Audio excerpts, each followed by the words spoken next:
Poison সময়ের আলোচিত web ফিল্মের নাম। সঞ্জয় সমাদ্দারের নির্মাণশৈলীতে তানজিন তিশা এসেছেন নতুন অবতারে।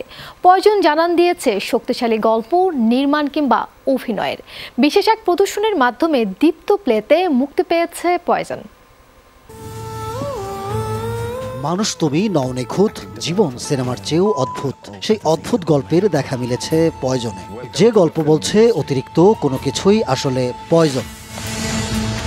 খোলা চোখে চিত্রনায়িকা Rupa Mirza talk of the showbiz, তবে অন্তরালে অন্য গল্প, যে গল্প প্রেম, ক্রোধ, প্রতিশোধ কিংবা প্রবঞ্চনার।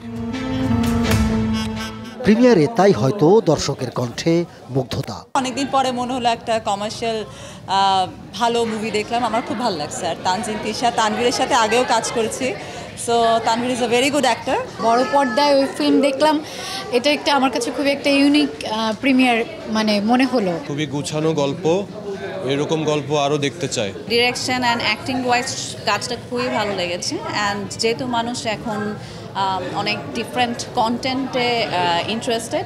রূপা মির্জায় হতবাক করেছেন তানজিন তিশা। আমি যখন নিজেকে বড় পর্দায় ভাবে দেখেছি আমার খুব ভালো লেগেছে, বাট আমার শুধু নার্ভাস ফিল হয়েছে যে সবার কি ভালো লাগছে আদৌ, বাট সবার যে রিয়াকশন দেখেছি এভরিওয়ান লাভড ইট। আছেন tiger Robi, Ronok Ripon, Abdul Al Sentu, A K Azad Setu, S M. Sohag ও আবু হুরাইরা তানভীর। সঞ্জয় দা আমাকে নিয়ে ভেবেছেন এভাবে এই চরিত্রটার জন্য, এটার জন্য আমি গ্ল্যাড। আমার এই ক্যারেক্টারটা করার আগে তার সাথে একটা বিশাল একটা আলোচনা হয়েছিল, আমরা একটা বিশাল ডিসকাশনের মধ্যে দিয়ে যাই। অ্যান্ড দেন আমার কাছে মনে হয়েছে না ক্যারেক্টারটা খুবই ইন্টারেস্টিং। সো এইভাবে যদি ইন্টারেস্টিং ক্যারেক্টার গ্রাফ নিয়ে আমার কাছে অ্যাপ্রোচ করা হয়, মনে হয় আমি ভিন্ন ভিন্ন ক্যারেক্টার দিতে পারবো। আর্টিস্ট যখন তার চরিত্রটাকে তার দর্শকের সাথে বা সশরীরে দর্শকের সাথে উপভোগ করে, এবং দর্শক যদি সেটা ধারণ করতে পারে তার কাছে, যে মনে হয় যে না আমি তো সেন্টুকে দেখতেছি না, যে আমি ওই চরিত্রটাকে দেখতেছি, তখনও অনেক ভালো লাগে। পয়জনে নির্মাণ মুন্সিয়ানা দেখিয়েছেন সঞ্জয় সমাদ্দার। যে গল্প সময়ের অনেক কিছুকে অ্যাড্রেস করবে, আমাদের এটা আমাদের মানুষের লোভ, আমাদের মানুষের মধ্যে যে নানান রকম বাড়াবাড়ি রকমের এই যে এক্সেস অফ এনিথিং, সেটা যে ভালো না, সেই জায়গাগুলোকে আমরা এই গল্পে অ্যাড্রেস করতে পারবো। এবং মানুষ তো আসলে মানুষের জীবনকে উকি মেরে দেখতে চায়।